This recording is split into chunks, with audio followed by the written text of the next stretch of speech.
ማቲው ሚስቱን ለመፈተን ሲል አካል ጉዳተኛ መስሎ ለወራት በዊልቸር ላይ ለመቆየት ወሰነ። ነገር ግን ይሄ የጀመረው ድራማ መጨረሻው ወደማይመለስ የበቀል አዙሪት ተቀየረ። እሱ እንደማይሰማና ምንም እንደማያውቅ አምና በገዛ ስቱዲዮ ውስጥ ከሌላ ወንድ ጋር ሆና ስትሳለቅበት፣ ማቲው ግን እያንዳንዱን የክህደት ቃል እየቀረጸ ነበር። ሚስቱ ካሚላ የሞትና የዝርፊያ ወጥመድ ስታዘጋጅለት፣ ምስኪኗ የቤት ሰራተኛ ሉፒታ ግን ያለምንም ጥቅም ከማቲው ጎን ቆመች። ለመሆኑ ካሚላና ድብቅ ፍቅረኛዋ ማቲውን እንደ ቤት ዕቃ እየቆጠሩ ድላቸውን በሚያከብሩበት ቅስፈት በዊልቸር ላይ ያለው አንበሳ ምን አይነት አስደንጋጭ በቀል አዘጋጅቶ ይሆን? በፍቅር ስም የተሸሸገን ተኩላና በዝምታ ውስጥ ያለን ብልህ መሪ ፊልም የሚያሳየውን ይህን አስደናቂ ታሪክ እስከ መጨረሻው ተከታተሉ። ሰላም ውድ ቤተሰቦቻችን እንደምን አላችሁ? ታሪኩን ከመጀመራችን በፊት እስኪ ከየት ሆናችሁ ይህን አስደናቂ ታሪክ እየተከታተላችሁ እንደሆነ ኮሜንት ላይ ጻፉልን። ሁሌም ለምትሰጡን ሐሳብ አስተያየት ከልብ እናመሰግናለን። አንዲት የደግነት ተግባር የሰውን ሕይወት ይቀይራል ብላችሁ የምታምኑ ከሆነ ላይክ አድርጋችሁ ጀምሩት። የእናንተ አንድ ላይክ ለቻናላችን እድገት ትልቅ ዋጋ አለው። እንደዚህ አይነት አስደናቂ የሆኑ ታሪኮችን መስማት የምትወዱ ከሆነ ደግሞ ሰብስክራይብ በማድረግ ቤተሰባችንን ተቀላቀሉ። በየቀኑ የምንለቃቸው አዳዲስ ታሪኮች እንዳያመልጧችሁ የደወል ምልክቱን ተጫኑ። አሁን በቀጥታ ወደ ታሪካችን እንመለስ። ማቴዎ ሶሊስ ማንኛውም ሰው ሊመኘው የሚችለው ነገር ሁሉ ነበረው። ገንዘብ፣ ቤቶች፣ መኪናዎች፣ ንግዶችና ጉዞዎች። የቴክኖሎጂ ኩባንያው ባለፉት 10 ዓመታት ውስጥ በጣም ስላደገ አሁን በ3 ሀገራቶች ውስጥ ቢሮዎች ነበሩት። ብዙዎች ያደንቁት ነበር፣ ሌሎች ደግሞ ይቀኑበታል። ነገር ግን እሱ በጥልቅ ብቸኝነት ይሰማው ነበር። ካለፈው 1 ዓመት ጀምሮ ከካሚላ ጋር ነው። እሷ ከሱ በጣም የምታንስ ቆንጆ፣ ፋሽን የምታውቅና ማንኛውንም ሰው ሊያሳምን የሚችል ፈገግታ ያላት ሴት ነበረች። እሷ የ28 ዓመት ወጣትና ዲዛይነር ስትሆን ሁሉ ጊዜ ምን ያህል እንደምትወደው ትነግረው ነበር። ነገር ግን ሰሞኑን ማቲው በደረቱ ላይ አንድ አይነት ምቾት ማጣት ይመላለስበት ነበር። ከጭንቅላቱ ሊያወጣው የማይችለው ነገር፣ ሰላም የማይሰጠው የተሰካሹ። አንድ ቀን ከሰዓት በኋላ ካሚላ ከቆዳ ሐኪሟ ቢሮ እስክትወጣ ድረስ በተመሸገ መኪና ውስጥ እየጠበቀ ሳለ አንድ ነገር ተከሰተ። ሹፌሩ ፊሊፕ ቡና ለመግዛት ወረደ። ማቲው እየደበረው በስልኩ ኢሜሎችን እያየ ነበር። ድንገት የድምጽ መልእክት ትኩረቱን ሳበው። የካሚላ ስልክ ነበር። እሷም በልምድ ወይም ምናልባት በደመነፍስ በመኪናው ውስጥ ረስታው ሄደችው ነበር። ከፈተው። እሷ ፓስወርድ አልነበራትም። በሱ እንደምትተማመን ደጋግማ ትናገር ነበር። ነገር ግን ልክ በዚያ ቅስፈት አንድ መልእክት ገባ። ጂ ተብሎ ከተቀመጠ ሰው የመጣ ነበር። ሳያስበው ከፈተው። መልእክቱ እንዲህ ይላል: ዛሬ ከአካል ጉዳተኛው ጋር ለመገናኘት አስበሻል? ማቲው ደነገጠ፣ ግን ምንም አልመለሰም። አልተንቀሳቀሰም። አሁን ያነበበውን ማመን አልቻለም። ስልኩ በሌላ ቋንቋ እያወራ ይመስል ስክሪኑን ትኩር ብሎ ተመለከተው። በውስጡ የሆነ ነገር እንደተሰበረ ተሰማው። መልእክቱን ዘጋው። ከዚያም በጥልቀት ተነፈሰና ስልኩን ወደ ቦታው መለሰው። ልክ ካሚላ በዚያ ፍጹም ፊት ውድ ቦርሷና በውሸት ፈገግቷ ከህንጻው ስትወጣ አያት። ወደ ቤት በሚመለሱበት መንገድ ሁሉ እሷ ልታሳየው ስለምትፈልገው አዲስ የጣሊያን ሶፋዎች ስብስብ ደጋግማ ታወራ ነበር። ነገር ግን ማቲው በጎን በኩል ብቻ ያያት ነበር። ከእንግዲህ ቃላቶቿን አይሰማም፣ ድምጿን ብቻ ነበር የሚሰማው። ያ ድምጽ አሁን ለሱ ጣፋጭ ሳይሆን ባዶ ሆኖ ይሰማው ነበር። ጂማን እንደሆነ ጠየቃት። ነገር ግን የጠየቀው ቀለል ባለና አስፈላጊ እንዳልሆነ ሰው ቃና ነበር። እሷም ሳቀችና ሁሉ ጊዜም ሞኝ ቅጽል ስሞችን የምትጠቀም የሥራ ባልደረቧ እንደሆነች ተናገረች። ከዚህ በላይ አልገፋፋትም። ዝም ብሎ ራሱን ነቀነቀና ዝም አለ። በዚያች ሌሊት ማቲው መተኛት አቃተው። ካሚላ ከጎኑ በጥልቀት ተኝታ ሳለ እሱ አልጋው ላይ ይገላበጥ ነበር። ከዚያም ተነሳና ወደ ኩሽና ወርዶ ውስኪ ቀዳ። ያስብ ነበር። እያታለለችው ነው? እና ከመቼ ጀምሮ? ለገንዘብ ብቻ ነበር ማለት ነው? ወይስ ዝም ብሎ በጥርጣሬ እየታመመ ነው? ሳሎን ውስጥ ተቀመጠ። መብራቶቹን አጠፋና በዝምታ እዚያው ብቻውን ቀረ። ውጪ ቀስ ያለ ዝናብ ይዘንብ ነበር። በሚቀጥለው ቀን ቢሮ ውስጥ በስራ ላይ ለማተኮር ሞከረ፣ ግን አልቻለም። በውስጡ የሆነ ነገር ተሰብሯል። ፊሊፕን ወደ ቢሮ ጠራው። ፊሊፕ ከሹፌር በላይ ነበር። ከሱ ጋር ለ10 ዓመታት ሲሰራ ቆይቷል። እንደ ጥላው፣ እንደ ጥበቃው፣ አንዳንዴም እንደ ሚስጥረኛው ነበር። ሲገባ ማቲው በሩን እንዲዘጋው ጠየቀው። ፊሊፕ በሆነ ነገር እንድትረዳኝ ፈልጋለሁ አለው። ነገር ግን ይህ ነገር በእኔና በአንተ መካከል ብቻ ነው የሚቀረው። ፊሊፕ በቁም ነገር እያየው ራሱን ነቀነቀ። አለቃ፣ የሚፈልጉትን ሁሉ። ማቲው ስለ መልእክቱ ነገረው። የሆነ ነገር እንዳልተስተካከለ፣ ካሚላ አሁን እንደ በፊቱ እንደማትነካው፣ ሰሞኑን በምሽት ብዙ እንደምትወጣ፣ አሁን እንዴት እንደዋለ እንኳን እንደማትጠይቀው፣ ከሁሉም በላይ ደግሞ የምታይበት መንገድ እንደተቀየረ፣ ለሷ አሁን ሰው ሳይሆን የሆነ ነገር ልክ እንደ ባዶ ቼክ እንደሆነ ነገረው። ፊሊፕ ምንም ሳይረበሽ ሁሉንም ነገር ሰማ። ማቲው ሲጨርስ ለጥቂት ሰኮንዶች ዝም አሉ። ሹፌሩ አንገቱን ደፍቶ እንዲህ አለ።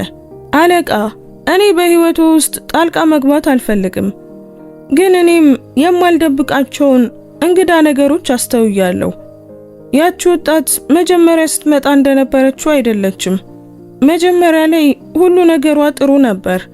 ሰሞኑን ሰላምታ እንኳን አትሰጠኝም። ምን ማድረግ እንዳለበት የምነግረው ሰው አይደለሁም፣ ግን ሊፈትኗት ከፈለጉ መንገዶች አሉ። ማቲው ፊቱን አኮሳተረ። መንገዶች? አዎ፣ እውነተኛ ማንነቷን እንድታሳይ የሚያስገድዳት፣ ከምቾት ቀጠናዋ የሚያስወጣት ፈተና። ያኔ በእውነት እንደምትወዱ ወይም እየተጠቀመችቦት እንደሆነ በትክክል ማወቅ ይችላሉ። እናም በዚያ ቅስፈት ሐሳቡ መጣለት። አደጋ እንደደረሰበት ቢያስመስልስ? በድንገት መንቀሳቀስ አቅቶት ለሁሉም ነገር በሌሎች ላይ ቢደገፍስ? ካሚላ ከጎኑ ትቆማለች? ትንከባከበዋለች? ታቅፈው ይሆን ወይስ ቀስ በቀስ እየራቀች ትጠፋለች? ሐሳቡ እንደ ዘር በጭንቅላት ውስጥ እያደገ መጣ። ይበልጥ ባሰበው ቁጥር ትርጉም እየሰጠው መጣ። ስር ነቀል የሆነ ነገር ማድረግ ነበረበት። ለአንዴና ለመጨረሻ ጊዜ አብሮት ካለው ጥርጣሬ መውጣት ነበረበት። በዚያ ለመተማመን ስር መቀጠል አይቻልም። ምናልባት እየከዳችሁ ካለ ሰው ጋር አብሮ መተኛት መቀጠል አልቻለም። 2 ቀናት አለፉ። ማቲው ለማንም ምንም አልተናገረም። በግል ችግር ምክንያት ያቀደው የንግድ ጉዞ እንዲቆም አደረገ። በካሚላ ፊት ከሐኪሙ ጋር እንደሚነጋገር አስመስሎ ውጤቶቹ ጥሩ አልመጡም እና ሰሞኑን በጣም እየደከመኝ ነው የሚሉ አረፍተ ነገሮችን በተደጋጋሚ ተናገረ። እሷ ብዙ አልጠየቀችም። ዝም ብላ ቫይታሚን እንዲወስድ ነገረችውና ወደ ስፓዋ ሄደች። በሚቀጥለው ሰኞ ማቲው ጠዋት ወደ ስራ እንደሚሄድ ሆኖ ካሚላን ተሰናበታት። ነገር ግን ወደ ቢሮ ከመሄድ ይልቅ ለአመታት ወደ ነበረውና ከሱ ከፊሊፕና ከእንግዲህ እዚያ ከማይሰራ አትክልተኛ በስተቀር ማንም ወደማያውቅ ኩዌርናቫ ወደሚገኝ ቤት አመራ። እዚያ ከፊሊፕ ጋር ለ3 ቀናት ቆየ። መልእክትም ሆነ ጥሪን አልመለሰም። ወሬው ዝም ብሎ እንዲናፈስ ብቻ ተወው። ጠበቃው በመንገድ ላይ አደጋ ደርሶበት ሁኔታው ከባድ እንደሆነ የሚገልጽ ዜና በዘዴ እንዲያሰራጭ ጠየቀው። ሁሉም ነገር በትክክል ተዘጋጀ። በአራተኛው ቀን በዊልቸር ወደ ቤት ተመለሰ። ካሚላ ሳሎን ውስጥ እየጠበቀችው ነበር። ልክ ለራት ግብዣ የምትሄድ ይመስል ተኳኩላ ነበር። በፊሊፕ እየተገፋ ሲገባ ስታየው የአንገት ደጋፊ አድርጎ ፊቱ በቁም ነገር ተሞልቶና አይኖቹ ጠፍተው ስታይ ደንዝዛ ቀረች። ልታቅፈው አልሮጠችም። በደስታም አልጮኸችም፣ አላለቀሰችም። ዝም ብላ ብቻ ምን ሆነክ ነው አለች። ማቲው ምንም አልተናገረም። ዝም ብሎ አያት እና በዚያ ቅስፈት አደገኛ ጨዋታ ውስጥ ሊገባ እንደሆነ አወቀ። ነገር ግን አሁን ወደ ኋላ መመለስ የለም። ፊሊፕ ዊልቸሩን ወደ ዋናው ሳሎን ሲገፋው ትንሽ ድምፅ አወጣ። ማቲው ሰውነቱን አጠንክሮ ፊቱን በቁም ነገር አድርጎና እይታውን ወደፊት አስተካክሎ ነበር። የአንገት ደጋፊው ትንሽ ይጨምቀው ነበር፣ ግን አላማረረም። ሁሉም የትወናው አካል ነበር። እንቅስቃሴዎቹን፣ የድምፅ ቃናውንና ዝምታውን እንኳን ተለማምዶት ነበር። እውነተኛ መምሰል አለበት። ማንም እንዳይጠራጠር ማድረግ ነበረበት። ካሚላ ከሶፋው ላይ ቆማ በደረቅ ስሜት አየችው። አብሯት የሚኖረው ሰው ሽባ ሆኗል ተብሎ ሳይሆን ምንጣፉ ላይ እድፍ እንደወጣ የተነገራት ትመስል ነበር። ዶክተሮቹ ምን ይላሉ? ካለችበት ሳትንቀሳቀስ ጠየቀች። ፊሊፕ ቀደም ብለው እንዳቀዱት ለመመለስ ቀደም አለ። በአከርካሪው ላይ በጣም ኃይለኛ ድብደባ ነበር። ለ2 ቀናት ራሱን ስቷል። ሲነቃ እግሮቹ አይሰሙትም ነበር። ተጨማሪ ጥናቶችን ያደርጋሉ፣ ግን ዶክተሮቹ የሚሉት ምናልባት ለዘላለም እንዲሆኖ ሊቀር ይችላል ነው። ካሚላ እጆቿን አጣምራ ጸጉሯን አስተካከለች። ፊቷ ህመም፣ ቁጣ ወይም ጭንቀት አያሳይም ነበር። ዝም ብሎ ትንሽ መማረር ብቻ ነበር የሚታይባት። ጥቂት እርምጃዎችን ተጠጋች፣ ግን አልነካችውም። እጁንም አልያዘችም። ህመም እየተሰማው እንደሆነም አልጠየቀችውም። ዝም ብላ እንዴት ከባድ ነው እና ለምን ቀደም ብላችሁ አልነገራችሁኝም አለች። ማቴዎ እይታውን አዞረና የድካም ትንፋሽ እንዳለው አስመሰለ። ፊሊፕ እንደገና ጣልቃ ገባ። እሱ እንድትጨነቂ አልፈለገም። ቤት እስክንመጣ ድረስ መቆየቱ የተሻለ እንደሆነ አሰበ። አሁን በጥሩ እጅ ላይ ነው። እዚህ ምንም አይጎድልበትም። ካሚላ ዝም ብላ ራሷን ነቀነቀች። ከዚያም ቤት ውስጥ ለውጦች መደረግ ካለባቸው፣ ለምሳሌ መወጣጫዎችን ማስተካከል የመሳሰሉ ነገሮችን ጠየቀች። ማቴዎ ሁሉንም እንዲያስተካክሉ ተናገረ። እሷ ጠቃሚ ጥሪ እንዳላትና ማተኮር እንደሚያስፈልጋት ተናግራ በቀጥታ ወደ ክፍሏ ሄደች። ማቴዎ ስሜቱን ተቆጣጠረ። ምንም አልተናገረም። ፊሊፕን ተመለከተው። እሱም ዝም ብሎ ራሱን በአሉታ ነቀነቀና ዊልቸሩን ቀደም ሲል ለእንግዶች ወደሚውለውና አሁን ለሱ ወደ ተዘጋጀው ምድር ቤት ክፍል ገፋው። የራሱ መታጠቢያ ቤት ያለው ሰፊ ክፍል ነበር። አሁን የሱ ቦታ ነው። ማቴዎ ብቻውን እንዲተውት ጠየቀ። አይኖቹን ጨፈነ። በጥልቀት ተነፈሰና በዝምታ ቀረ። የካሚላ ፈርጆች ኮሪደሩ ላይ እየራቁ ሲሄዱ እየሰማ ነበር። በዚያ ሌሊት እራት ለመብላት አልወረደም። የራስ ምታት እንዳለው የሚገልጽ መልእክት ላከ። ማቴዎ በፊሊፕ እርዳታ ብቻውን በላ። ቤት ውስጥ ያለው ድባብ እንግዳ ነበር። የሆነ ነገር እንደተቀየረ፣ ነገር ግን ማንም ጮክ ብሎ መናገር እንደማይፈልግ። ወደ 10 ሰዓት ገደማ ሉፒታ መጣች። በሩን አንኳኳች። በዝግታ ገባችና ሻይ ከጣፋጭ ዳቦ ጋር አመጣችለት። ብዙ አላወራችም። ዝም ብላ በሐዘን አየችው። እንዴት ያሳዝናል አቶ ማቴዎ። በእውነት ይህ ለማንም አይገባም፣ ግን ለሚፈልጉት ነገር ሁሉ እኛ እዚህ ነን። እሱ ምን እንደሚል ሳያውቅ ዝም ብሎ አያት። ራሱን ነቀነቀና መሰገናት። ሉፒታ በአፕሮኗ እንባዋን እየጠረገች ከክፍሉ ወጣች። እንደወጣች ማቴዎ በረጅሙ ተነፈሰ። እሷ ተዋናይ አልነበረችም፣ ስለ እቅዱ አታውቅም እና የእሷ ምላሽ ከካሚላ የበለጠ ሰብአዊነት ነበረው። ያ ልዩነት በዊልቸሩ እጀታዎች ላይ እጆቹን እንዲያጠብቅ አደረገው። በሚቀጥለው ቀን ጧት ፊሊፕ እንዲታጠብና እንዲለብስ ሳሎን ውስጥ እንዲቀመጥ ረዳው። ካሚላ ቀድሞውኑ ሄዳ ነበር። ከጓደኛዋ ጋር ቁርስ እንዳላት የሚገልጽ ማስታወሻ ጠረጴዛው ላይ ትታ ነበር። ምንም ተጨማሪ ነገር የለም። ከመውጣቷ በፊት እንኳን እሱን ለማየት አልመጣችም። 3 ቀናት አለፉ። በእነዚያ ቀናት እሷ ቤት ውስጥ ብዙም አትታይም። የምትመጣው በምሽት ብቻ ነበር። በክፍሏ ትዘጋለች፣ ትታጠባለች እና ከዚያም ለማውራት በጣም እንደደከማት ትናገራለች። ማቴዎ የሚፈልገው ነገር እንዳላት አትጠይቀውም፣ አትነካውም፣ በምንም ነገር አትረዳውም። ቁርስ ላይ እንኳን ይዘው አትወርድም ነበር። ማቴዎ ምንም ቃል ሳይናገር ሁሉንም ነገር ይታዘብ ነበር። ነገር ግን በውስጡ በጣም ይበሳጫል። በሷ ቅዝቃዜ ብቻ ሳይሆን ፍቅር እንደሌለ ግልጽ ስለሆነና ከሁሉም በላይ የሚያመው ምናልባትም መቼም ቢሆን ፍቅር እንዳልነበር ስለተገነዘበ ነው። ከነዚያ ቀናት በአንዱ እሱ ሳሎን ውስጥ እያረፈ ሳለ ሉፒታ ከገበያ መጣች። ፍራፍሬ፣ ቡናና ዳቦ መጣችለት። አጠገቡ ባለው ሶፋ ላይ ተቀመጠች እና ሳታውቀው ስለ ህይወቷ መናገር ጀመረች። ከቬራ ክሩዝ እንደሆነች፣ እዚያ ከእናቷ ጋር የምትኖር ሴት ልጅ እንዳላት፣ ቋሚ ስራን ፈልጋ ወደ ከተማ መጣ በዚህ ቤት ውስጥ እንደተቀጠረች ትናገር ነበር። ማቴዎ ሁል ጊዜ ለሷ ታማኝ ስለነበር እንደማታማርር ተናገረች።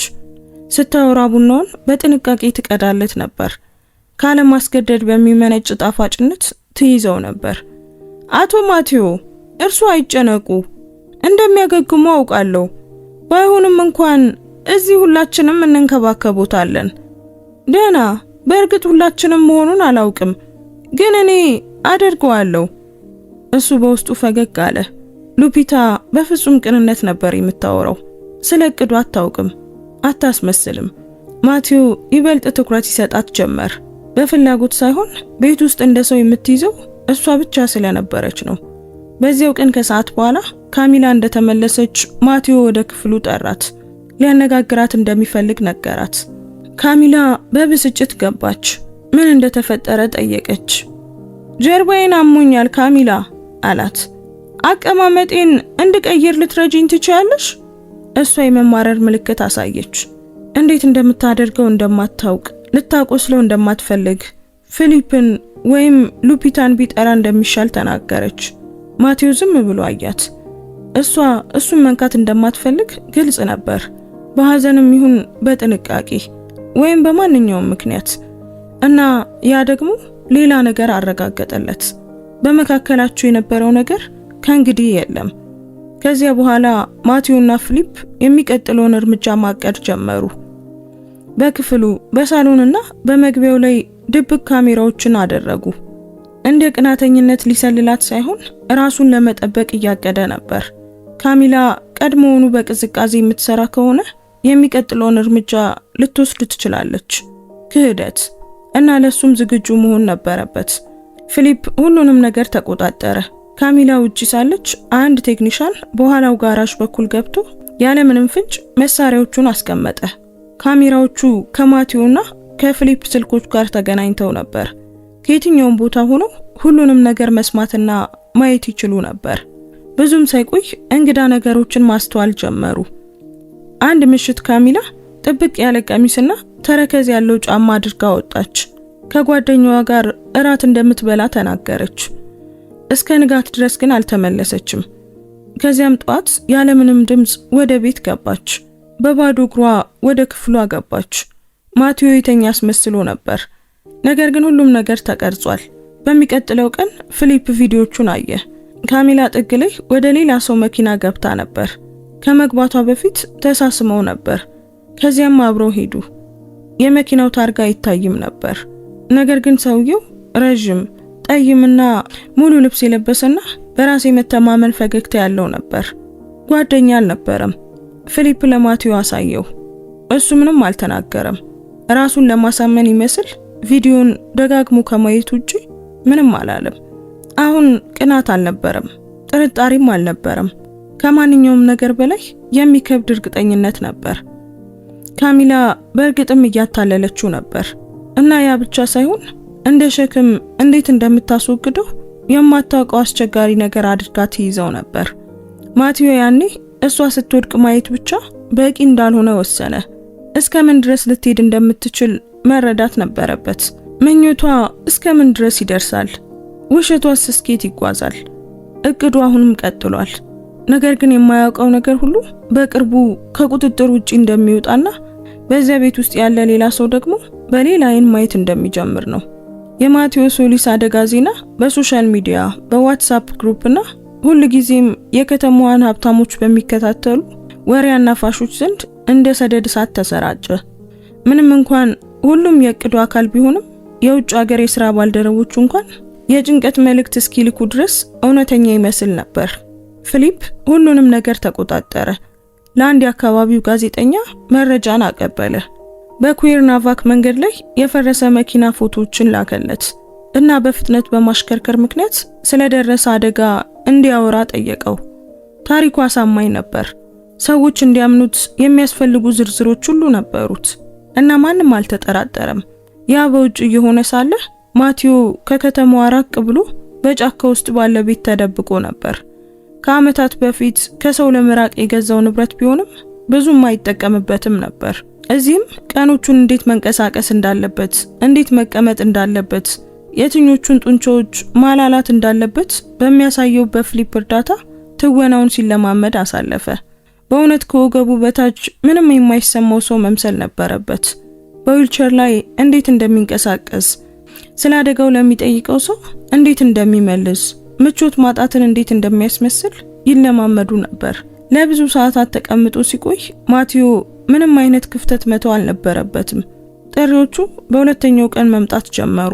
ጠበቃው፣ አካውንታንቱ፣ እንዲሁም ቲጁዋና የሚኖረው አንዱ ወንድሙ። ማንም ትክክለኛውን ነገር አያውቅም ነበር። አንዳንዶች ዜናውን በሶሻል ሚዲያ አይተውት ነበር። ነገር ግን ማቲው ገና እንዳይፈልጉት ጠየቃቸው። ለመደራጀት ጥቂት ቀናት እንደሚፈልግ ተናገረ። በእውነት ጉዳት እንደደረሰበት ሰው በስልክ የጠፋና ቀርፋፋ ድምጽ ተጠቀመ።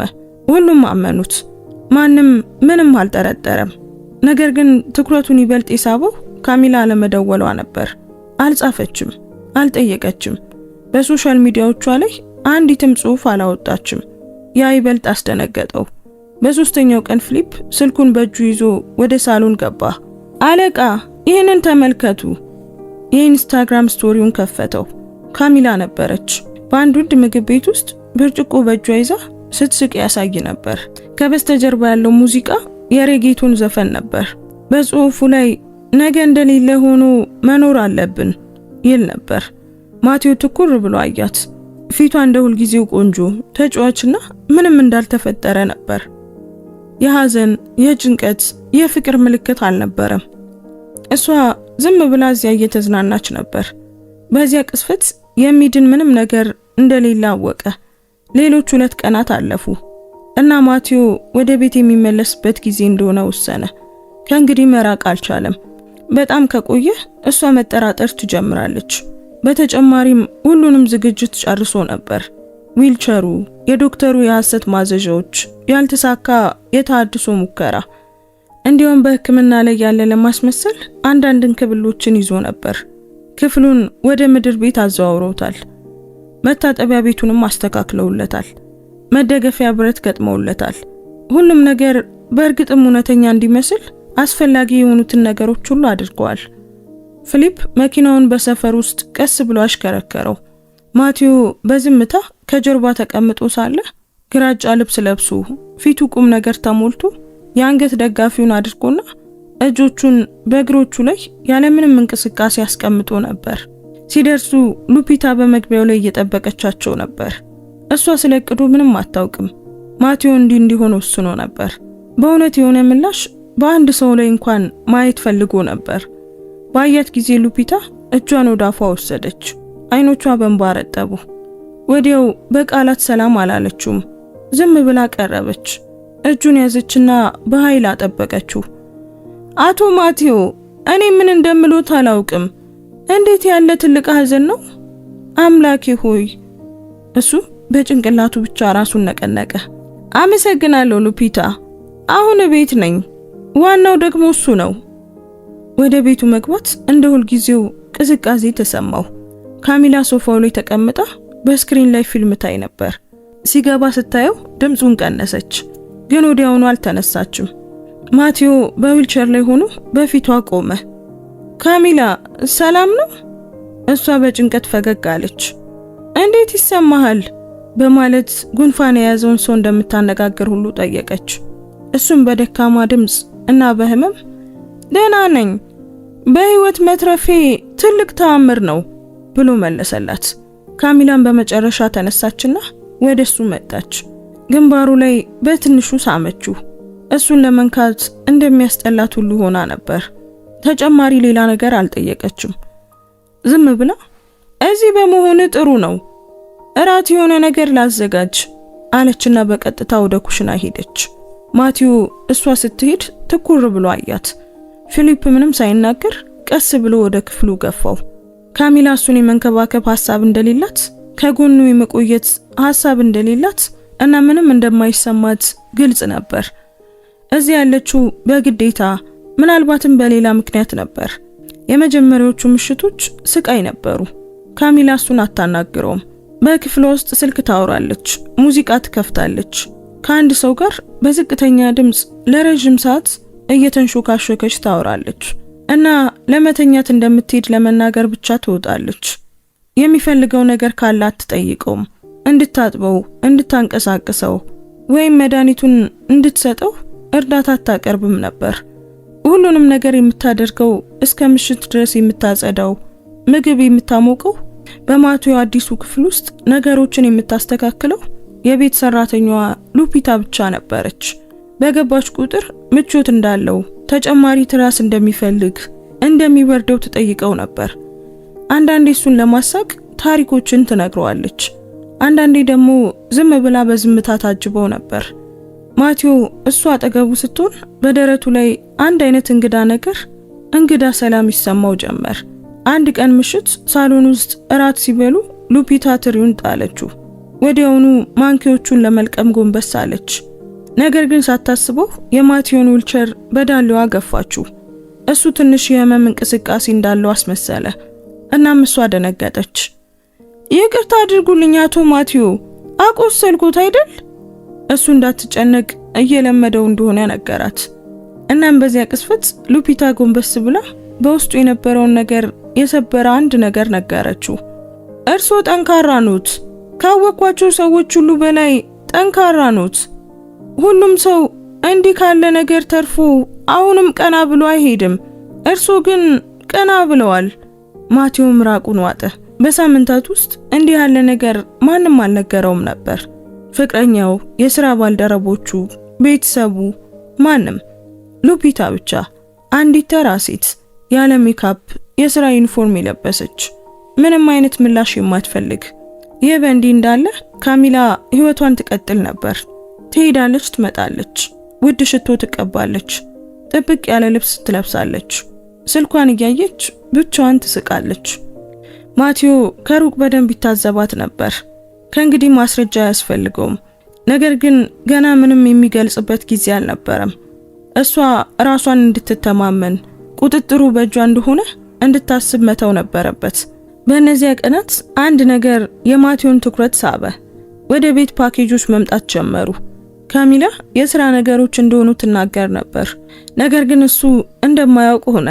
በቁም ሳጥኗ ውስጥ ትደብቀዋለች ወይም በመኪናዋ ውስጥ ትተዋለች። ፊሊፕ እሱን መጠራጠር ጀመረ። ማቲዮ በድብቅ እንዲከተላት ፍቃድ እንዲሰጠው ጠየቀ። እሱም ተስማማ። በሚቀጥለው ምሽት ካሚላ በ2 ሰዓት ገደማ ወጣች። መካከለኛ መጠን ያለው ሻንጣ ይዛ ነበር። ከጓደኛዋ ጋር እንደምትቆይ ተናገረች። ፊሊፕ ጥቂት ደቂቃዎችን ጠበቀና እሷን ለመከተል ወደ ሌላ መኪና ሄደ። ማቲዮ ሰዓቱን እያየ ቤት ውስጥ ቀረ። የጭንቀትና የቁጣ ስሜት ይሰማው ነበር። ምናልባት ሌላ ነገር ሊሆን ይችላል ብሎ ለማመን ፈልጎ ነበር። ነገር ግን በውስጡ ያውቀው ነበር። ከ2 ሰዓታት በኋላ ፊሊፕ በፎቶ የታጀበ መልእክት ላከለት።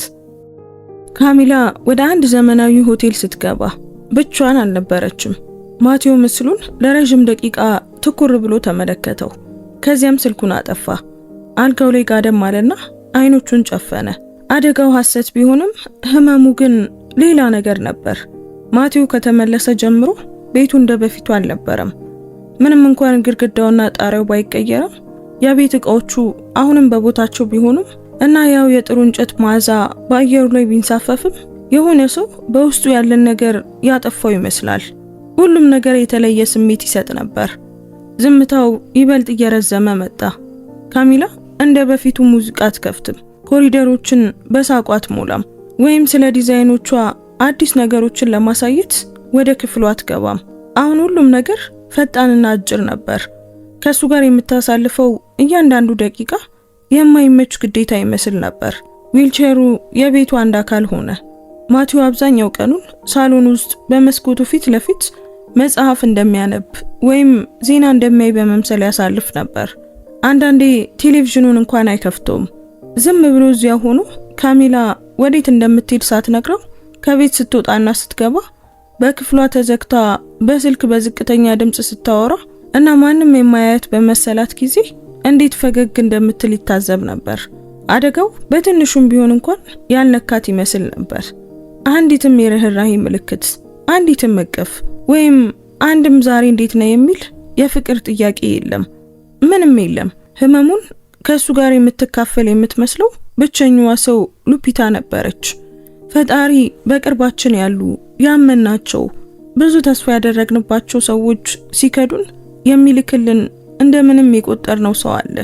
ሁሉ ጊዜም በህይወት እንደዛ ነው። ብቻችንን አይተወንም። በየቀኑ ማለዳ ትነሳለች። ቁርሱን በጥንቃቄ ታዘጋጃለች። መድኃኒቶቹን እንዲወስድ ትረዳዋለች እና ብርድ ልብሱን በእግሮቹ ላይ ታስተካክላለች።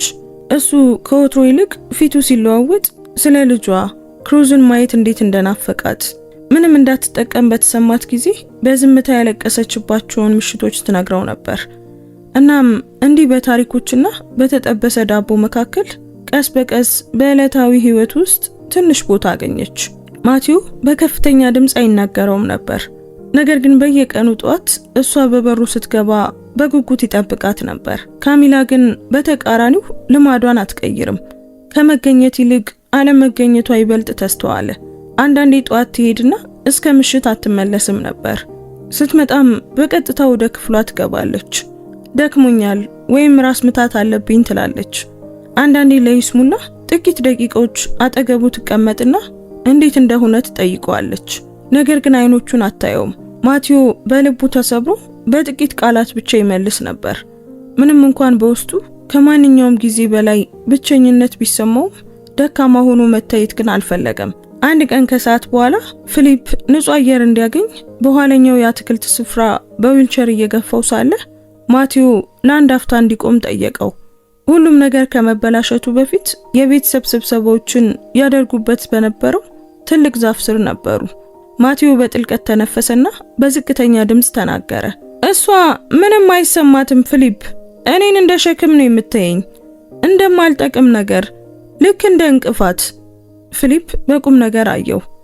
አለቃ፣ እኔ የማየው ነገር ቢኖር ያቺ ልጅ ልብ እንደሌላት ነው። ነገር ግን እኛ እዚህ አለን፣ እርሱ ብቻውን አይደሉም። ማቲው ተጨማሪ ነገር ሳይናገር ራሱን ነቀነቀ። ከዚያም ቀና ሲል ያልጠበቀውን ነገር አየ። ካሚላ በረንዳ ላይ በስልክ እያወራች ነበር። እሱን አላየችውም። ከሩቅ ሆኖ ታዘባት። ትስቅ ነበር። ከፀጉሯ ጋር ትጫወት ነበር። ልክ መጀመሪያ ሲተዋወቁ በምኞትና በስሜት ስታየው የነበረው አይነት ገጽታ ነበራት። አሁን ያ ፈገግታ ለሱ አልነበረም። እንደገና ወደ ቤት ሲገቡ ማቲው ፊሊፕ በዚያ ከሰዓት በኋላ የተቀረጹትን የካሜራ ምስሎች እንዲከፍት ጠየቀው። እነሱ ውጪ ሳሉ ካሚላ አንድን ሰው ተቀብላ እንደሆነ ማወቅ ፈልጎ ነበር። ነገር ግን ማንም አልታየም። እሷ በቤት ውስጥ ፍጹም ባለቤት እንደሆነች በቤት ውስጥ ስትዘዋወር ታየች። ሳጥኖችን ከፈተች። ጠረጴዛ ላይ ያሉ ሰነዶችን ፈተሸች። ለ20 ደቂቃ ያህል ስልክ አወራች። እናም ከዚያ ዝም አለች። ነገር ግን ያለመተማመን ስሜቱ ይበልጥ እያደገ ሄደ። በሚቀጥለው ቀን ሉፒታ በቁም ነገርና በጭንቀት ስሜት ወደ ክፍሉ ገባች። ቁርስ አመጣችለት። ነገር ግን ምቾት እንዳልተሰማት ያስታውቅ ነበር። ሁሉም ነገር ደህና ነው ሲል ማቲው ጠየቀ። በማይመለከተኝ ነገር ውስጥ መግባት አልፈልግም። ነገር ግን ዛሬ አንድ እንግዳ ነገር ሰማው። የላይኛውን ክፍል እያጸዳው ሳለ ወይዘሪት ካሚላ ከአንድ ሰው ጋር በቪዲዮ ጥሪ እያወራች ነበር መሰለኝ እና ደሜን ያቀዘቀዘ ነገር ተናገረች። አሁን ወረቀቶቹን ሊፈርም ነው፣ ጥቂት ሳምንታት ብቻ መታገስ ነው ስትል ነበር። ማቲው ሆዱ ሲጨመቅ ተሰማው። የምን ወረቀቶች?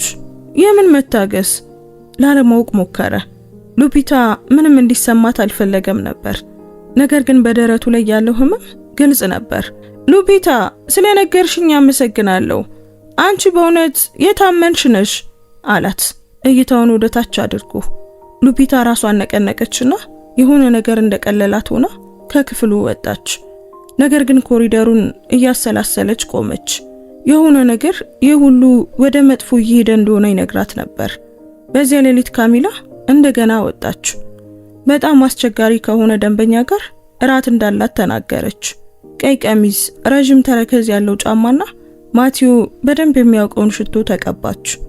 ይህን ሽቶ የምትጠቀመው አንድን ሰው ማስደመም ስትፈልግ ብቻ ነበር። እሱ ከዊልቸሩ ላይ ሆኖ ዝም ብሎ አያት። መኪና እንዲያደርስሽ አትፈልጊም ሲል ጠየቃት።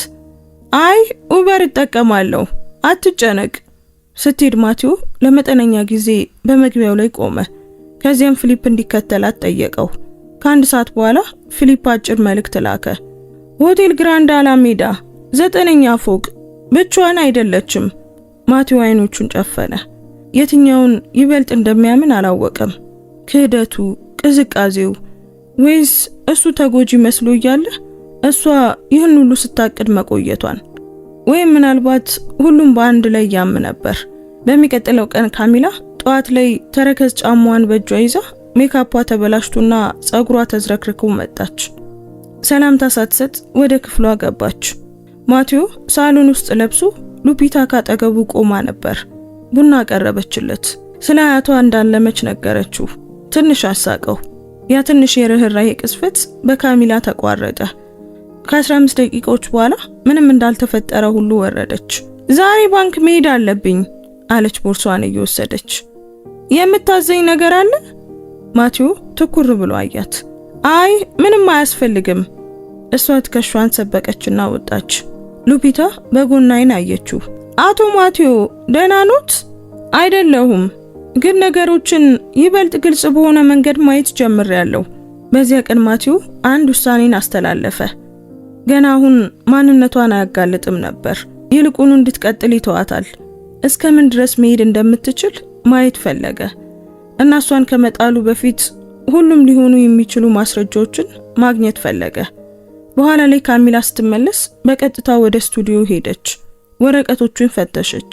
የሆነ ነገር በፍጥነት ፈረመችና ከዚያም ወደ ላይኛው ፎቅ እየሮጠች ወጣች። ማቴዎ ከጥቂት ደቂቃዎች በኋላ ወደ ስቱዲዮ ገባ። ፊሊፕ ቀድሞውኑ እዚያ ነበር። ካሚላ የፈረመችውን አሳየው። በአንዱ የጋራ አካውንት ውስጥ ገንዘብ ለማዘዋወር የተሰጠ ፈቃድ ነበር። የማቴዎ የሐሰት ፊርማ ከሱ ፊርማ ጋር በጣም በሚመሳሰል ግን አንድ አይነት ባልሆነ መልኩ እዚያ ተቀምጦ ነበር። ስህተቱ እሱ ነው። ፊሊፕ ስልክ አውጥቶ ቪዲዮን አሳየው። ካሚላ መሳቢያውን ስትከፍት፣ ፎልደር ስትወስድ፣ ፊርማውን ስታስመስልና ሁሉንም ነገር መልሳ ስታስቀምጥ ትታያለች። ሁሉም ነገር ተቀርጿል። ሁሉም ግልጽ ነበር። ማቴዎ ምንም አልተናገረም። ዝም ብሎ ብቻ ስክሪኑን ተመለከተ። ከዚያም ቀና አለ። ይህ አሁን ክህደት ብቻ አይደለም፣ ስርቆት ነው። እናም እንዲሆን አይፈቅድም። ነገር ግን ገና አሁን አይደለም። ይበልጥ ራሷን እንድትተማመን ተዋት። በማለዳ በኩሽና ውስጥ የሚሰማው የጁስ መፍጫ ድምጽ አሁን እንደ ልማድ ሳይሆን በዚህ ሁሉ ውጥረት ውስጥ እንደ ትንሽ እፎይታ ይሰማ ነበር።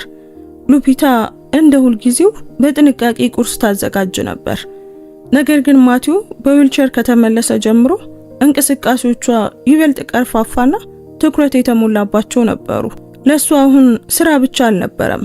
እዚያ ዝም ብሎ መስኮት ላይ አፍጥጦ የሆነ ነገር እንዲቀየር የሚጠብቅ በሚመስል ሁኔታ ስታየው በደረቷ ላይ የሆነ ነገር ይጨመቅ ነበር። ምንም እንኳን እሱ ደህና ቢመስልም ሉፒታ ዝቅተኛ ድምጹን እንደ ጥላ የከበበውን ያንን ብቸኝነት ታስተውል ነበር። በዚያ ጧት እንደ ሁልጊዜው ትሪዋን ይዛ ወደ ማቴዎ ክፍል ገባች። ቡና፣ የተቆራረጠ ፍራፍሬ፣ ቅቤ የተቀባ የተጠበሰ ዳቦና እሷ ራሷ የጨመቀችውን ጭማቂ ይዛ ነበር። በሩን አንኳኳችና ጭንቀቷን ለመደበቅ በሚሞክር ፈገግታ በዝግታ ወደ ውስጥ ገባች። እንደምን አደሩ አቶ ማቴዎ? ደህና ነኝ ሉፒታ፣ ጀርባዬን ትንሽ አሞኛል አላት ከጠፋው ቴሌቪዥን ላይ አይኑን ሳይነቅል። ሉፒታ ይዛ የገባችውን ጠረጴዛው ላይ አስቀመጠች። ቀረብ አለችና ፈቃድ ሳትጠይቅ ከጀርባ ያሉትን ትራሶች በጣም በጥንቃቄ ማስተካከል ጀመረች። ማቴዎ ምንም አልተናገረም፣ ግን ለአንድ አፍታ አይኖቹን ጨፈነ። እንዲህ በአክብሮት ያለ ሐዘኔታ ያለ ብስጭት አንድ ሰው ሲነካው አልለመደም ነበር። አሁን ይሻላል፣ አመሰግናለሁ። ሉፒታ በሶፋው ጠርዝ ላይ ተቀመጠች። ወዲያው አላወራችም። ለቀናት በጉሮሯ የነበረውን ነገር ለመናገር ከመድፈሯ በፊት ለጥቂት ሰኮንዶች አየችው። እርሶ በጣም ጠንካራ እንደሆኑ አውቃለሁ። ሁልጊዜም ጠንካራ ነበሩ። ነገር ግን በሆነ ቀን ማውራት ወይም የሆነ ሰው ከፈለጉ እኔ እዚሁ አለሁ። ወለል ማጽዳትና ሰውን ማጀብ አንድ ባይሆንም እኔ ግን እወዶታለሁ። ማቴዎ እሷን ለማየት ራሱን አዞረ። ያመስጋኝነት እይታ አልነበረም፣ ሌላ ነገር ነበር።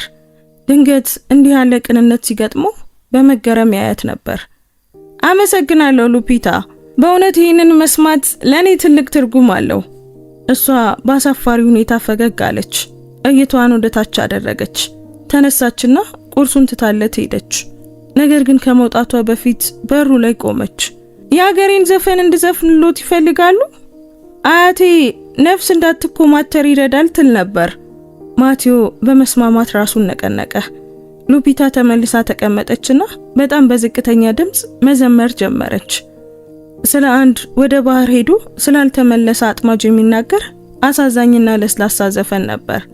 ድምጿ ትንሽ ይንቀጠቀጣል። ነገር ግን የሆነ ነገር አየሩን የሚሞላ የሚያቅፍ ነገር ነበረው። ስትጨርስ ተሰናብታ ወጣች። ማቲዮ በዝምታ ቀረ። አይኖቹ ሲረጥቡ ተሰማው። ስለ ዘፈኑ ሳይሆን አንድ ሰው ምንም ሳይጠይቅ እንደ ቅስፈት ስለሰጠው ነው። በዚያ ቤት ውስጥ ሌላ ማንም እንዲህ አላደረገለትም። ማንም። በዚያ ቀን ከሰዓት በኋላ ካሚላ እንደገና ወጣች። አንድ ፔንታውስ ማደስ ከሚፈልግ ደንበኛ ጋር ስብሰባ እንዳላት ተናገረች። ልክ ለጋላ ግብዣ እንደሚሄድ ሰው ተኳኩላ ነበር። ጥቁር ቀሚስ፣ የሚያብረቀርቅ ተረከዝ ጫማ፣ ውድ ሽቶ። ከመውጣቷ በፊት በማቲዮ ፊት ላይ ያለፈችና ፈጣን ፈገግታ ወረወረችለት። ምንም እንደማያስፈልግ እርግጠኛ ነኝ። ማቲዮ ራሱን ባሉታ ነቀነቀ። ደህና ነኝ። እሷም ራሷን ነቀነቀችና በችኮላ ወጣች። ወደ ኋላ ዞር ብላ አላየችም። እራት እንደሚፈልግም አልጠየቀችውም። እርዳታ እንደሚያስፈልገው ደህና እንደሆነ እሷ ምንም አልጠየቀችም። ፊሊፕ እንደ ልማዱ በድብቅ ተከተላት። እሷ እንደወጣች ማቲዮ በዚያ ቀን የተቀረጹትን ምስሎች ለማየት ወደ ስቱዲዮ ተመለሰ። ከአንድ ዝርዝር ነገር በስተቀር ከወትሮ ውጪ የሆነ ምንም ነገር አልነበረም። ካሚላ አንድ ፓኬጅ ተቀብላ ነበር። እሱ ህጋዊ ሰነዶችን የሚያስቀምጥበት መሳቢያ ውስጥ በጥንቃቄ ያስቀመጠችው የታሸገ ኢንቨሎፕ ነበር። ወዲያውኑ አውጥተው ለብዙ ደቂቃዎች ካነበበችው በኋላ መልሳ አስቀመጠችው። ፊሊፕ ከ2 ሰዓታት በኋላ ተመለሰ። በኋለኛው በር ገብቶ በቀጥታ ወደ ስቱዲዮ መጣ። ስልኩን አውጥቶ ቪዲዮ አሳየ። እዚህ አለ፣ ሆቴል ኮርዶባ ክፍል 302። ያው ሰውዬ ነው። በቢጃማ ሆኖ ተቀበላት። እሷ ልክ እንደ ቤቷ ሆና ገባች። ማቲዮ ምራቁን ዋጠ። ምንም እንኳን ዝግጅት ቢኖረውም ሊኖረው የሚሞክረው የቀዝቃዛ ደም ስሜት ማቲዮ ምራቁን ዋጠ። እያንዳንዱ አዲስ ዝርዝር ልቡን በኃይል ይመታው ነበር። ምክንያቱም ስለማያውቀው ሳይሆን እያንዳንዱ አዲስ ምስል ህይወቱን ከውሸት ጋር እንደተካፈለ ተጨማሪ ማረጋገጫ ስለነበረ ነው። ፊሊፕ ይህንን አስተዋለ። እናም እጁን ትከሻው ላይ ያኖረ። አለቃ፣ በዚህ ነገር መቀጠል እንደምትፈልግ እርግጠኛ ነህ? አሁን በቂ ማስረጃዎች አሉ። ማቲዮ ራሱን ነቀነቀ። አይ ገና ነው። እሷ እጅ ውስጥ ነው ብላ ስታስብ የምታደርገውን ማየት ፈልጋለሁ። እስከምን ድረስ እንደምትሄድ ማየት ፈልጋለሁ። በሚቀጥለው ቀን ካሚላ ስትመለስ ማቲዮ ሳሎን ውስጥ እየጠበቃት ነበር። በኢንቨሎፕ ውስጥ የነበሩት ወረቀቶች ጠረጴዛው ላይ ነበሩ። እሷ እነሱን ስታይ ደርቃ ቀረች። ይህ ምንድን ነው ስትል በተወጠረ ፊት ጠየቀች። ያለ ላኪ መጣልኝ። አንቺ የምታውቂው ነገር አለ እንዴ? ካሚላ የደነገጠች አስመሰለች። ቀረብ ባለችና በላዩ ላይ አየቻቸው። ምንም ሐሳብ እንደሌላት፣ ምናልባትም ስህተት ሊሆን እንደሚችል እሷ ስለዚያ ምንም እንደማታውቅ ተናገረች። ከዚያም ወሬውን ቀየረችው። ስለ ሕክምና ኢንሹራንስ ለማስተካከል ባንክ መሄድ እንዳለባት፣ እሱን በፖሊሲዋ ውስጥ መጨመር እንደምትፈልግ ተናገረች። ማቲዮ ሁሉም ነገር የጨዋታው አካል እንደሆነ ቢያውቅም እንደተስማማ አስመሰለ። እሷ ከሄደች በኋላ ሉፒታ ትንሽ የመሳሪያ ሳጥን ይዛ እንደገና ወደ ክፍሉ ገባች። ይህ ምንድን ነው ሲል ጠየቃት። የኮሪደሩ መብራት በደንብ አይበራም። ፈትሽው ነበር ግን አምፖሉ የላላ ይመስላል። ቆይ አሁን አስተካክለዋለሁ። ማቲዮ እሷ ምንም ሳታመነታ በትንሽ መሰላል ላይ ወጣ። ልክ እንደ ቤቷ ያለ ፍርሃት ያለ ድራማ አምፖሉን ስትቀይር ተመለከታት። ስትወርድ ፈገግ አለላት። ለሁሉም ነገር ጎበዝ ነሽ ማለት ነው? ሳቀች። ሰው በፍላጎት ያልተማረውን ለራሱ ባለው ፍቅር ይማራል። ፈቃድ ሳትጠይቅ አጠገቡ ተቀመጠች። ማቲዮ በጉጉት አያት። አንቺ ለምንድን ነው የትዳር አጋር የሌለሽ ሉፒታ? ትከሻዋን ሰበቀች። ምክንያቱም ብቻዬን መሆን ስለለመድኩ እና ደግሞ ለሰው ሁሉንም ነገር ሰጥቶ ፍርፋሪ መቀበል ስለሚሰለች ከመጥፎ አጋር ጋር ከመሆን ለብቻ መሆን ይሻላል። ማቲዮ ምንም ሳይናገር ራሱን ነቀነቀ። ትኩር ብሎ አያትና ለአንድ አፍታ ስለ ካሚላ አላሰበም። ስለ ክህደቱም ሆነ ስለ እቅዱ አላሰበም። ዝም ብሎ ብቻ እዚያ አጠገቡ ምንም የምታገኘው ነገር ባይኖርም እውነተኛ የሆነች ሰው እንዳለች አሰበ። ከስራዋ በላይ ሰብአዊነትን የምታስቀድም እንዳለ እንዲሰማው የምታደርገው። በምሽት ቀድሞ እንደተኛ አስመስሎ ሳለ ካሚላ በስልክ ስታወራ ሰማ። ክፍሏ በኮሪደሩ ማዶ ነበር። ነገር ግን ድምጿ በግድግዳ ውስጥ ይሾልክ ነበር። አው ሊያልቅ ነው። ሞኙ ምንም የጠረጠረው ነገር የለም። እንዲፈርም ብቻ ነው የምፈልገው። ከዚያም ሁሉም ያበቃል እና ምን እንሄዳለን የኔ ፍቅር። ማቲዮ አይኖቹን ከፈተ። አልተንቀሳቀሰም። ድምጽ አላወጣም። ዝም ብሎ እነዚህ ቃላት እንደዛገ ሚስማር ጭንቅላት ውስጥ እንዲሰኩ ተዋቸው። ሞኙ ምንም የጠረጠረው ነገር የለም። በሚቀጥለው ቀን ሁሉም ነገር እንደ በፊቱ ቀጠለ። ካሚላ ቀድማ ወረደች። በቅዝቃዜ ስማው ወጣች። ሉፒታ የዶሮ መረቅ አዘጋጀችለትና አየሩ እየቀዘቀዘ ነው በማለት በእግሮቹ ላይ ትንሽ ብርድ ልብስ አደረገችለት። ማቲዮ ስለሰማው ነገር ምንም አልነገራትም። ነገር ግን ከክፍሉ ከመውጣቷ በፊት ለጥቂት ጊዜ እጇን ያዘ። እዚህ በመገኘትሽ አመሰግናለሁ። ሉፒታ ፈገግ አለች። ለኔ ይህ ስራ አይደለም፣ ክብር ነው። ማቲዮ ጣሪያውን እያየ ብቻውን ቀረ። ከእንግዲህ ጥርጣሬ አልነበረውም። ለግምቶች ምንም አይነት ቦታ የለም። ዝም ብሎ መጠበቅ ብቻ ነው የቀረው። በሁለት ሰዎች መካከል ያለው ርቀት ሁልጊዜም በሜትር አይለካም። አንዳንዴ በአንድ ቤት ውስጥ ይተኛሉ፣ በየቀኑ ቃላትን ይለዋወጣሉ። ነገር ግን በመካከላቸው ያለው ባዶነት ከማንኛውም ክፍል የበለጠ ትልቅ ይሆናል። በማቲዮና በካሚላ መካከል እየሆነ ያለው ይህ ነበር። እሷ በዚያው ቤት ትኖር ነበር፣ በዚያው ኮሪደር ትጓዛለች። ነገር ግን እዚያ የለችም። በአካል ብቻ ሳይሆን በስሜት ከረጅም ጊዜ በፊት ሄዳ ነበር እና እሱ ደግሞ ይህንን ያውቃል። ነገር ግን እሷን በሚገባት መንገድ ለመያዝ ያለምንም ገደብ ስታደርግ ማየት ስላለበት መታገስን መረጠ። ካሚላ አሁን ጭንቀትን ማስመሰል እንኳን ትታ ነበር። ቤት ተቀምጣ እሱን ከመንከባከብ ወይም ምን እየተሰማው እንደሆነ ከመጠየቅ ይልቅ ደጋግማ ትወጣ ነበር። ወደ ሌሎች ግዛቶች የሥራ ጉዞዎችን፣ ከደንበኞች ጋር እራትና ቅዳሜና እሁድን ሙሉ የሚቆዩ የጌጣጌጥ ወርክሾፖችን ማዘጋጀት ጀመረች። በትናንሽ ሻንጣዎች፣ በውድ ልብሶች፣ ፍጹም በሆነ ሜካፕና ቀድሞውኑ ምልክት በሆነው በዚያ ሽቶ ትወጣ ነበር። ማቲዮ ምንም አይናገርም ነበር። በመታዘብ ብቻ ይወስናል። እያንዳንዱ አዲስ እቅድ፣ እያንዳንዱ መውጣት፣ እያንዳንዱ ምክንያት በግንኙነቱ ላይ እንደተቸነከረ ተጨማሪ ሚስማር ነበር። ፊሊፕ ሁል ጊዜም በቻለ ቁጥር በንቃት ይከታተላት ነበር። እሷ ከሌላ ሰው ጋር ግንኙነት እንዳላት ከእንግዲህ የሚያጠራጥር ነገር አልነበረም። ነገር ግን ማቲዮን ይበልጥ ያመመው ክህደቱ ሳይሆን ድፍረቷ ነበር። ለመደበቅ የምታደርገው ጥቂት ጥረት፣ ካሚላ እሱ ከእንግዲህ ስጋት እንዳልሆነ፣ ራሱን የሚከላከልበት መንገድ እንደሌለው፣ የማይንቀሳቀሰው ሰውነቱ ጭንቅላቱም ጠፍቷል ማለት እንደሆነ አድርጋ የምታስብ ይመስል ነበር። አንድ ምሽት ተኝቶ እንደሆነ አስመስሎ ሳለ የዋናውን በር ድምጽ ሰማ። ካሚላ ዘግይታ ነበር። በኮሪደር ውስጥ በጣቶቿ ጫፍ እየተራመደች መጣች። እሱ ግን ነቅቶ ነበር። ወደ ክፍሏ ስትገባ በስልክ እያወራች ስትስቅ ሰማት። ከዚያም ዝምታ ሆነ። በሚቀጥለው ቀን ጧት ቁርስ ለመብላት እንኳን አልወረደችም።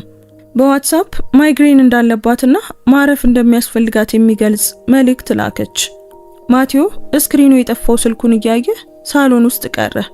አሁን ቁጣ አይሰማውም፣ ሐዘንም አይሰማውም። ሁሉንም ነገር የማቆም ፍላጎት ብቻ ነበር ያለው። ነገር ግን አሁንም ገና ነው። ሉፒታ ከጥቂት ጊዜ በኋላ ንጹህ ዩኒፎርሟን ለብሳ ጸጉሯን አስራ መጣች። እንደ ሁልጊዜው አዲስ የተዘጋጀ ቡና ያለበት ፔርሙስና ከገበያ የገዛችው ቸኮሌት ያለበት ቦርሳ ይዛ ነበር። ዛሬ እነዚህን አገኙ አቶ ማቲዮ፣ ጥሩ ጣዕም አላቸው። አመሰግናለሁ ሉፒታ። እሷ በጣም ትንሽ በሆነው ሶፋ ላይ አጠገቡ ተቀመጠች። ቦርሳውን መሃል አኖረችና አንዱን አቀረበችለት። እመቤት ካሚላን አላዩአትም? ማቲዮ ራሱን ባሉታ ነቀነቀ። ክፍሏ ውስጥ ናት። ራስ ምታት እንዳለባት ተናግራለች። ሉፒታ ምንም አላለችም። ፊቷን አጨማደደች። ጣልቃ መግባት አልፈለገችም ነበር። ነገር ግን የሆነ ነገር ደህና እንዳልሆነ ግልጽ ነበር እና ቀናት ባለፉ ቁጥር እሷ ይበልጥ ታስተውለው ነበር። ካሚላ በምንም አትረዳም፣ አትቀርብም፣ በፍቅር አታውራም። ማቲዮ ባለበት ክፍል ውስጥ ላለመገኘት የምትሞክር ይመስል ነበር። መገኘቱ እንቅፋት እንደሆነባት ሁሉ። በኋላ ላይ ስቱዲዮን እያጸዳች ሳለ ሉፒታ አንድ ጥሪ ሰማች። ካሚላ ላፕቶፑን ክፍት ትታው ነበር። የቪዲዮ ጥሪ ሳይሆን ድምጽ ብቻ ነበር። ነገር ግን የሰውየው ድምጽ ግልጽ፣ ከባድና በራስ መተማመን ስሜት ያለው ሆኖ ይሰማ ነበር እና የተናገረው ነገር ከቆመችበት አስቀራት። እነዚህ የተፈረሙ ወረቀቶች በዚህ ሳምንት ያስፈልጉኛል፣ ካልሆነ ሂደቱ ይዘገያል እና ገንዘቡን ማንቀሳቀስ አልችልም። ተረጋጋ የኔ ፍቅር። ማቲዮ ምንም የጠረጠረው ነገር የለም። አሁን እዚህ እንደ ቤት ዕቃ ነው ያለው። ዝም ብሎ ይተነፍሳል እንጂ ሌላ ምንም ነገር የለም። ሉፒታ ተጨማሪ መስማት አልቻለችም፣ ምክንያቱም ላፕቶፑ ዝም አለ። ካሚላ ጥሪውን ጨርሳ ነበር። ሉፒታ ለጥቂት ሰኮንዶች ዝም ብላ ቆመች። ደረቷ ላይ ውጋት ተሰማት። ከዚያም አንገቷን ደፍታ ሆዷ እየተረበሸ ከስቱዲዮ ወጣች። በኋላ ላይ ወደ ማቲዮ ክፍል ስትሄድ እንደ ልማዱ በመስኮት ላይ እያየ ብቻውን አገኘችው። የሰማችውን ነገር ልንገረው ወይስ አልንገረው ብላ መነታች። ነገር ግን በመጨረሻም ወሰነች። አቶ ማቲዮ አንድ ነገር ልነግሮት ፈልጋለሁ። ዛሬ ወይዘሪት ካሚላ ከአንድ ሰው ጋር ስታወራ ሰማዋት። መጥፎ ነገሮችን ተናግራለች። እሱ በትኩረት አያት። ሉፒታ በጥልቀት ተነፈሰች። እናም ሁሉንም ነገር በዝርዝር ነገረችው። የሰውየውን ድምጽ፣ የካሚላን ቃላት፣ የማላገጫ ቃናው። ማቲዮ ወዲያውኑ ምላሽ አልሰጠም። ዝም ብሎ ራሱን ነቀነቀ። አመሰግናለሁ ሉፒታ። እሷ በአንድ ዓመት ካደረገችልኝ በላይ አንቺ ብዙ አድርገሻል። ሉፒታ እይታዋን ወደ ታች አደረገች። ጌታዬ፣ እኔ ጣልቃ መግባት አልፈልግም ነበር። ነገር ግን እሷ እያደረገች ያለችው ይህ ነገር ፍቅር አይደለም፣ በደል ነው እና እርሶ ደግሞ ይህ አይገባውትም። እሱ ምንም አልመለሰም። ዝም ብሎ እጇን በለሰለሰ ሁኔታ ነካ። በዚያች ሌሊት ማቲዮ ፊሊፕ ያ ሰው ማን እንደሆነ እንዲመረምር ጠየቀው። ስም፣ ፊት እና የሚያገኙትን ሁሉ ይፈልግ ነበር። አሁን ካሚላን ብቻ መያዝ በቂ አይደለም። አሁን ማቲዮና ፊሊፕ ከዚህ ሴራ በስተጀርባ ማን እንዳለ ማወቅ ፈለጉ። ፊሊፕ በተጠለፉት መልእክቶች ውስጥ በተመዘገበው ስልክ ቁጥር በመጠቀም በፍጥነት ምርመራ አደረገ። እናም ግለሰቡን አገኘው። ስሙ ጎንዛሎ ቤልትራን ይባላል። የ38 ዓመት ጠበቃ ነው። ብዙ ሚስጥር ያላቸውን ነጋዴዎች በሚከላከል የህግ ድርጅት ውስጥ ይሰራል። ከሁሉም በላይ ደግሞ ቀደም ሲል የሰዎችን አካውንት ባልተገባ መንገድ በመያዝ 2 ጊዜ ተከሶ ነበር። ነገር ግን አንዱም ለፍርድ አልበቃም። ተጽዕኖ ፈጣሪ ጓደኞች አሉት። እንዴት መንቀሳቀስ እንዳለበት በትክክል ያውቃል። ደግሞም ከማቲዮ ጋር የቆየ ግንኙነት አለው። ከዓመታት በፊት ጎንዛሎ በአንዱ የማቲዮ ኩባንያ ውስጥ የህግ አማካሪ ነበር። ነገር ግን በስራ ግድፈት ምክንያት ተባረረ። መጨረሻ ላይ ስለሱ የተሰማው መረጃ የኩባንያውን ሚስጥራዊ መረጃዎች ለተፎካካሪዎች ለመሸጥ ሞክሮ እንደነበረ ነው። አሁን ተመልሶ መጥቷል። ነገር ግን ለስራ አልነበረም። በዚህ ጊዜ የመጣው ለበቀል ነበር። ያንን በቀል ደግሞ በካሚላ በኩል እያከናወነው ነው። ማቲዮ የጎንዛሎን ፎቶ በታብሌቱ ላይ ሲያይ ሁሉም ነገር ትርጉም ሰጠው። ይህ የፍቅር ክህደት ብቻ ሳይሆን በሚገባ የታቀደ ሴራ ነበር። ካሚላ የሱ መግቢያ መሳሪያ ሆናለች። ማቲዮ ደግሞ ይባስ ብሎ በፍቅር ታውሮ በዝምታ አልፎት ነበር። በዚያች ሌሊት ካሚላ ወደ ቤት ስትመለስ ማቲዮ እንደተኛ አስመሰለ። እሷ ኩሽና ውስጥ ሆና በዝቅተኛ ድምጽ በስልክ ስታወራ ሰማት። ልክ እንዳልከው ሁሉም ነገር እየሄደ ነው። ማቲዮ ምንም አያውቅም። በአንድ ሳምንት ውስጥ ፊርማውን አገኛለሁ። ከዚያም ቀሪውን አንተ ትጨርሰዋለህ። ማቲዮ ጥርሱን አፏጨ። ማስመሰሉን መቀጠል በጣም ከብዶት ነበር። ነገር ግን መቸኮል ደግሞ እስካሁን የሰራውን ማበላሸት ነው። እስከ መጨረሻው ድረስ ምን እንደሚያደርጉ ማየት አለበት። እናም እነሱ ሁሉም ነገር እንደተሳካ ሲያስቡ ያኔ የመጨረሻው ድብደባ ይደርስባቸዋል። በሚቀጥለው ቀን ካሚላ በጥሩ ስሜት ተነሳች። ስልኳን ይዛ ያዘመች ወደ ታች ወረደች። ምንም እንዳልተፈጠረ ሁሉ የማቲዮን ግንባር ስማ ሰላምታ ሰጠችው። ምን እንደሚፈልግ ጠየቀችው። ነገር ግን መልሱን እንኳን አልጠበቀችም። ከዚያም የንብረት ጥበቃ ሰነዶችን እንዲፈርምላት ኖታሪ ጋር እንደምትሄድ ተናግራ ወጣች። ማቲዮ እዚህ ተይው በኋላ አመለከተዋለሁ አላት። እሷን በመገረም አሁንም ይሄንን ሁሉ ማንበብ ትችላለህ ስትል ጠየቀችው። በእርግጥ የማይሰማኝ እግሬን ብቻ ነው፣ ሌላው አካል እኮ ይሰራል ካሚላ አላት። ካሚላ በድንጋጤ ሳቀችና ትከሻውን መታ መታ አደረገችው። እሷ ልክ በሩን ከፍታ እንደወጣች ማቲዮ ፊሊፕን ጠራው። ተዘጋጅ፣ ዛሬ አንድ ጠጠር እናንቀሳቅሳለን። ፊሊፕ ስልኩን ይዞ ወደ ማቲዮ ቀረበ።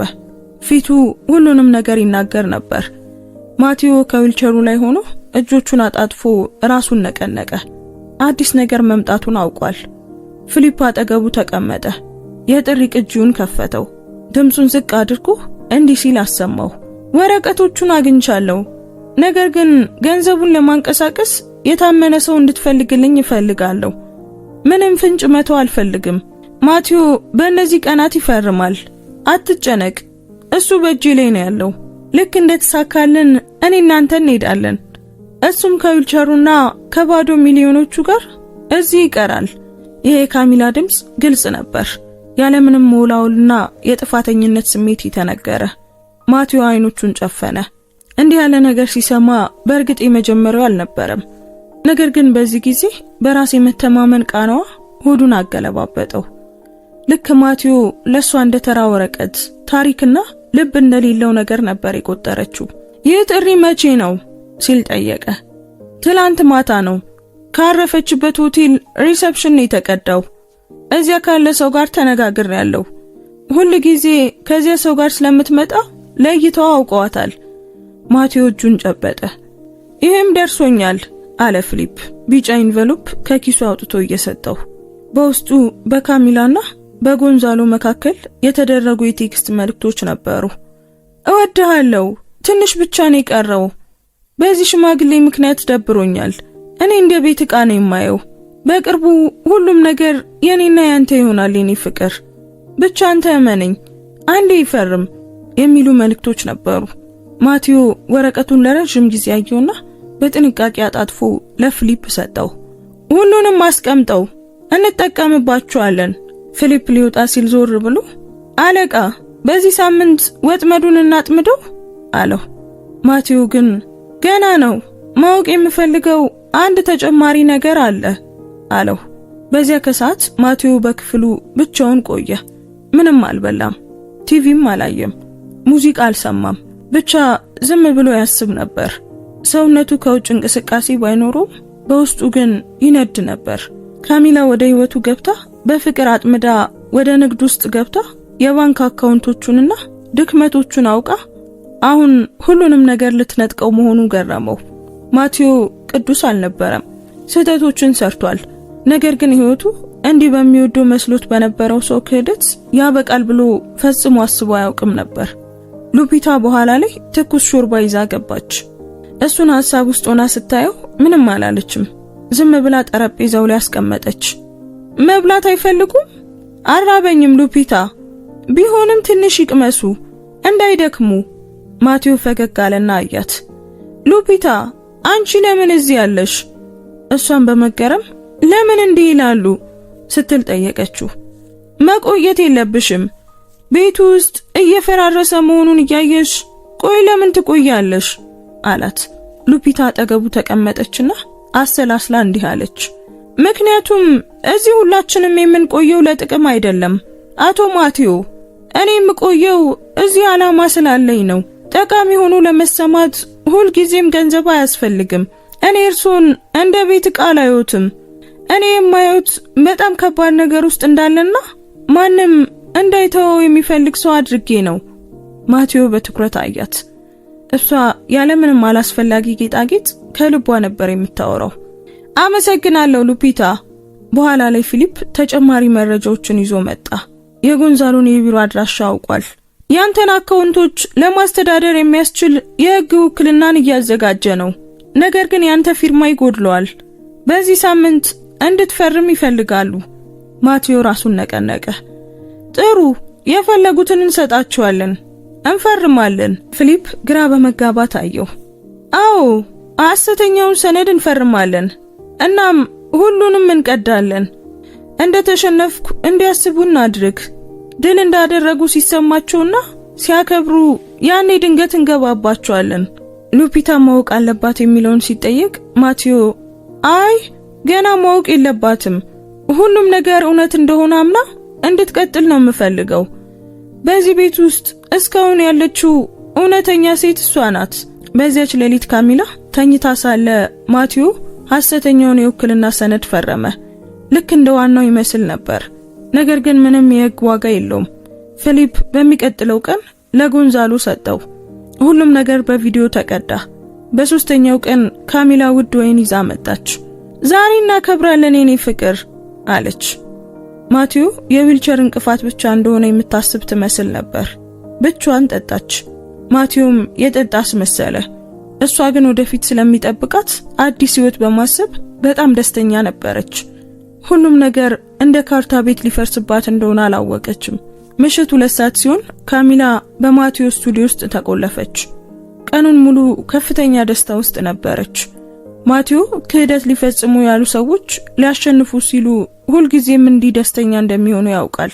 እሷ ስቱዲዮ ውስጥ ስትቆለፍ ፊሊፕ ደግሞ ከቤቱ ጥቂት ራቅ ብሎ መኪና ውስጥ ሆኖ በስቱዲዮ ውስጥ የተደበቀውን ማይክሮፎን እያዳመጠ ነበር።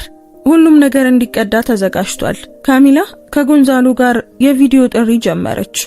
ማቲዮ ኮሪደሩ ላይ ሆኖ ጥቂት ክፍት በሆነው በር በኩል ሰማ።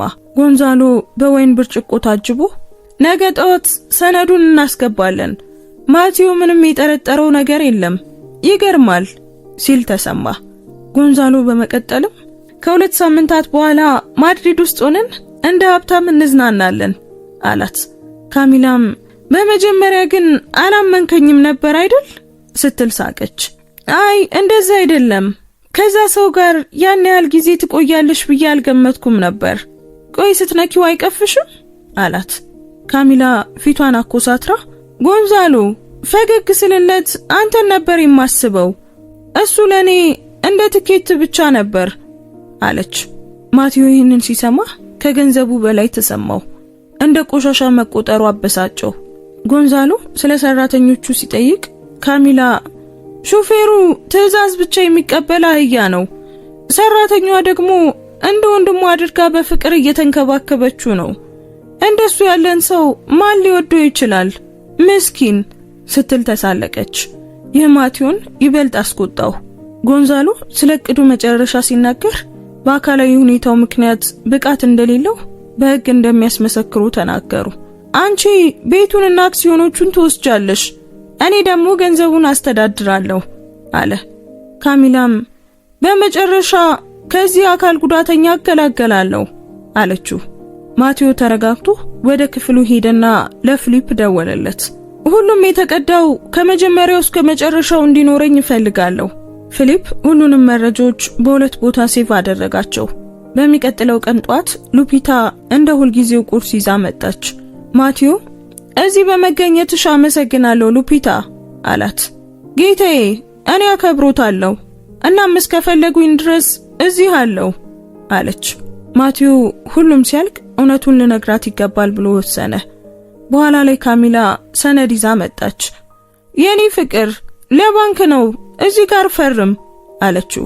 ማቲዮ ሐሰተኛው ሰነድ መሆኑን አረጋግጦ ፈረመላት። እሷም ስማው ወጣች። ያ ወረቀት ዋጋ እንደሌለው አላወቀችም። ሐሙስ ከሰዓት በኋላ ጎንዛሎ ለመጀመሪያ ጊዜ ወደ ቤቱ መጣ። ካሚላ ቁልፍ ሰጥተው ነበር። ማቲዮና ፊሊፕ በዝምታ ይከታተሉ ነበር። ጎንዛሎና ካሚላ ተቃቀፉ። ጎንዛሎ የኔ ፍቅር ሁሉንም በመጨረሻ አገኘን አላት። እሷም ከጠበቅኩት በላይ ቀላል ነበር፣ ምስኪኑ ሞኙ ተሸንፏል አለች። ጎንዛሎ በመቀጠል ነገ ውክልናውን አስመዘግባለሁ፣ ከዚያም ገንዘቡን ወደ ከፈትነው ድርጅት እናዘዋውረዋለን አላት። ማቲዮ ይህንን ሁሉ እየሰማ ነበር። ፊሊፕ ሁሉም ነገር ተቀርቷል አለቃ፣ ነገ ጠዋት ጎንዛሎ ሰነዱን ከማስገባቱ በፊት ለጠበቃችን እንሰጣለን አለው። ሉፒታ ግን የሆነ ነገር መጠርጠር ጀምራ ነበር። የማታውቃቸውን ድምጾችና የጫማ ፈለጎችን በስቱዲዮ አካባቢ አይታለች።